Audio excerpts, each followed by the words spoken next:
ধরে রয়েছে এবং তাদের যেই হিংস্রতা অনলাইনে দেখা যায়, তারা আজকে এখানে এটা করেছেন। আমি জানি না, আমি শুধু আমার সন্দেহ জানিয়ে রাখলাম।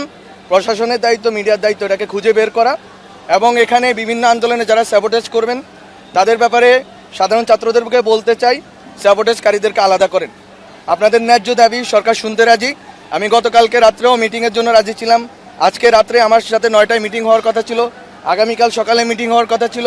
কিভাবে হুট করে এই মিছিলটা সেই পুরান ঢাকা থেকে কাকরাইল পর্যন্ত এসে পৌঁছেছে আমরা জানি না।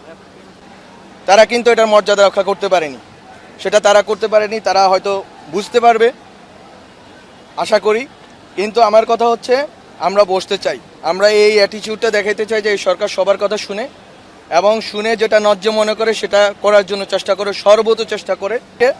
আমি এখানে আসার পরে একটি অংশ যাদেরকে আমি মনে করি স্যাবোটুর, যারা স্যাবোটেজ করার জন্য বিভিন্ন আন্দোলনে ঢুকে, আমি শুধু তাদের নাম আজ উল্লেখ করব না। মিডিয়ার দায়িত্ব, প্রশাসনের দায়িত্ব তাদের এবং তাদের রাজনৈতিক সংশ্লিষ্টতা খুঁজে বের করা। আপনারা ন্যায্যতা দিলেন আপনাদের অপকর্মের মাধ্যমে, এটা আপনাদের করা উচিত হয়নি। আমি মনে করি যে আপনারা সহনশীল